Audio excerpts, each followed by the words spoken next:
pessoal, meu nome é Isabela, do Mandala Espiritual, e no vídeo de hoje eu vou falar sobre o livro do Ego. É um livro do Osho que é muito especial e eu não poderia deixar de trazer aqui pro canal. Foi o primeiro livro que eu li dele e com certeza eu vou querer ler todos os livros do Osho, porque esses livros mudam vidas. E é assim que eu me sinto em relação a esse livro. Eu era uma pessoa antes de ler esse livro e agora sou outra pessoa depois de ler ele, com pontos de vista totalmente diferentes. Esse livro ele expande a nossa consciência. Tem várias questões da minha vida que antes de ler o livro eu via de um modo e depois de ler o livro eu vejo de outro modo totalmente diferente. Então é muito saudável ler esse livro. Eu acho que essa é a palavra mesmo, sabe? É muito saudável ler esse livro, faz muito bem pra gente. E eu indico para qualquer um que esteja vendo essa resenha a ler esse livro.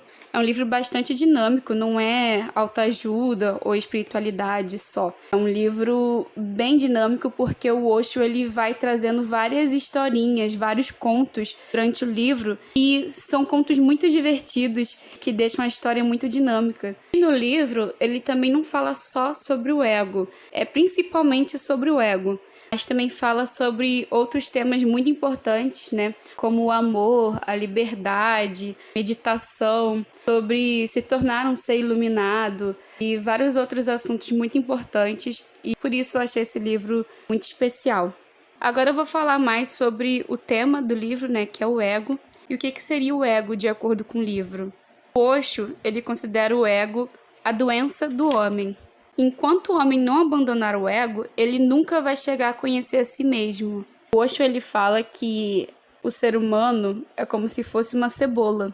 A gente nasce e aos poucos a sociedade vai colocando várias cascas na gente. Nossos pais, com a melhor intenção, né? A intenção deles é deixar a gente forte para encarar a sociedade, a vida, mas com essa intenção eles vão dizendo o que é certo, o que é errado. Depois a gente vai crescendo, entra na escola e os professores continuam nos dizendo o que é certo, o que é errado, o que a gente deve ser, o que a gente não deve ser. O padre ou o pastor vai dizendo o que é certo, o que é errado, o que você pode fazer, o que você não pode fazer. As suas amizades vão falando o que é melhor você ser, o que não é melhor você ser, o que é melhor você fazer, o que é melhor você não fazer. E aos poucos a gente vai se modificando e não percebe. E essas cascas vão sendo colocadas na gente, mas não necessariamente isso é a gente. Isso foi implantado. E o primeiro ponto do livro é esse, que a gente tem que descartar tudo o que foi dito pela sociedade em relação a quem a gente é. A gente tem que ir tirando essas cascas da cebola aos poucos. E agora eu vou ler um trecho do livro que fala assim: uma pessoa ser mais bonita que a outra dói. Uma pessoa ter mais dinheiro que a outra dói. Uma pessoa ser mais bem informada que a outra dói. Muitas coisas estão por aí para machucar as pessoas. Mas elas não sabem que não são essas coisas que as machucam, pois elas não me machucam. As coisas machucam as pessoas por conta do ego delas. O ego mantém o homem na expectativa. Amanhã, quando for bem-sucedido, ele vai ficar alegre. Hoje, é claro, ele tem de sofrer, tem de se sacrificar. Se quiser ser bem-sucedido amanhã, hoje tem de se sacrificar. Antes de ler esse livro, eu estava enfrentando alguns problemas. Eu não enxergava que era por causa do meu ego. Os meus problemas que eu estava enfrentando era eu, o meu ser que estava enfrentando. Mas eram as cascas que a sociedade colocou para mim que acabou me tornando, às vezes, frágil até, né? De certas coisas me atingirem. Por que está me atingindo sendo que isso nem sou eu de verdade? E eu tô usando o meu exemplo aqui porque eu tenho certeza que isso acontece com a maioria das pessoas. E o ego, todos nós, sem tirar nenhuma pessoa. Até o Osho tinha ego. E durante o livro ele também vai falando sobre os vários mecanismos do ego para nos aprisionar, né? Um deles é o ideal. Você se tornar o ideal, se tornar o perfeito. Então, na nossa mente é sempre assim, primeiro eu tenho que alcançar a perfeição, primeiro eu tenho que alcançar esse ideal, e depois eu vou começar a viver. Enquanto eu não alcançar essa perfeição, eu não vou conseguir ser feliz, enquanto eu não alcançar isso, minha vida não vai estar completa. Só que isso nunca acontece. E aí, também tem um outro mecanismo do ego, que é a culpa. Se você não alcança esse ideal, ele coloca a culpa em você. E tem que ter muito cuidado com a culpa. Porque aquela pessoa que criou a culpa no outro, aquele que cria a culpa no outro, ele torna-se poderoso em relação a ele. E isso você pode ver na sociedade. Políticos que criam as leis, o padre que também é muito poderoso, né? Porque ele cria os seus dogmas, ele cria o que você deve seguir na sua vida. Os professores, os seus pais, todos eles se tornam poderosos em relação a você. Então tem que tomar muito cuidado em quem está criando a culpa em você ou no que está criando a culpa em você, porque essa pessoa ou essa coisa, ela vai se tornar poderosa em relação a você. E esse ideal que a gente quer alcançar, ele é definido de uma maneira que a gente não possa alcançar ele, porque o objetivo do ego é se tornar grande. Se a gente alcança esse ideal, ele cria outro ideal maior ainda. E o Osho diz, na página 19, eu vou ler, né? Gostaria que as pessoas lembrassem sempre que eu sou imperfeito, que todo o universo é imperfeito e que amar essa imperfeição, alegrar-se com essa imperfeição, é toda a minha mensagem. E esse livro, ele se tornou muito especial para mim, porque ele me ensinou algo que fez total diferença na minha vida, que foi eu ser uma testemunha e não me identificar. Eu não percebia que eu estava me identificando com várias situações que, na verdade, se eu fosse uma testemunha, teria evitado metade do problema. E essa identificação é da mente. Existe o nosso ser, existe o nosso coração e existe a nossa mente. E o ego, ele está muito atrelado à mente.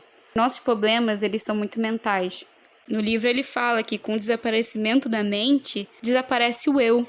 E tantas coisas que eram importantes ou problemáticas para você desaparecem.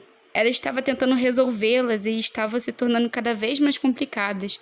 Tudo era um problema.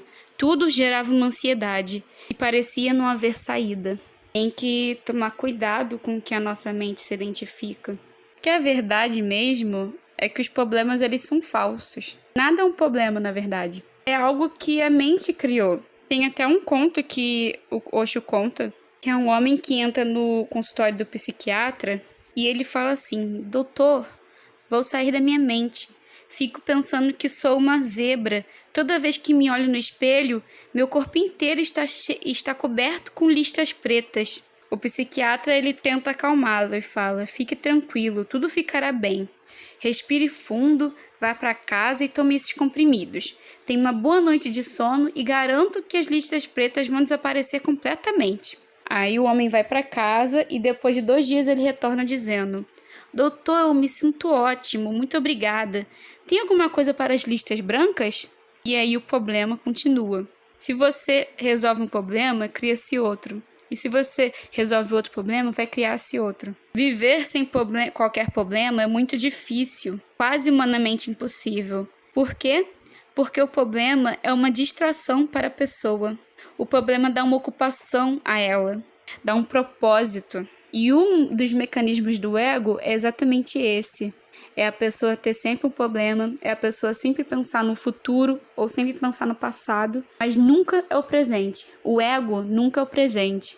A mente nunca é o presente. E esse livro, ele nos ajuda exatamente a isso. A gente cada vez mais virar uma testemunha e não se identificar, porque a gente testemunhando, a gente vai ficando mais no presente. A gente se desvencilhar um pouco do ego, da mente, tentar deixar a vida menos problemática. Essa é a mensagem do livro. Tem até um conto do livro, né, que é o conto do ganso. Eu não tô lendo, então eu vou falar o que eu lembro da minha mente. Que o mestre, ele falou pro discípulo assim: tinha um ganso, que era filhote, colocaram ele dentro de uma garrafa e foram alimentando ele, nutrindo ele, e ele foi crescendo e engordando e ocupou toda a garrafa. Como que você pode tirar esse ganso dessa garrafa sem você quebrar a garrafa e sem você matar o ganso?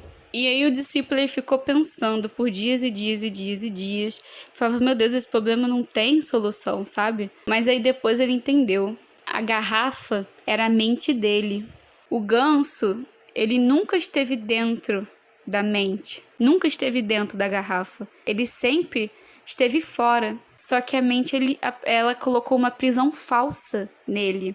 Era uma prisão falsa. E aí ele entendeu qual era a mensagem que o mestre queria dizer e saiu correndo para avisar o mestre. O ganso tá fora. Gente, essa é a mensagem dessa resenha. Tem tanta coisa nesse livro. Eu não falei nem um terço, cara, não falei quase nada. Então eu recomendo muito vocês lerem esse livro. E se vocês gostaram dessa resenha, eu peço que se inscreva no canal, compartilhe com seus colegas, curta esse vídeo. Muito obrigada por ter assistido até aqui. Tchau!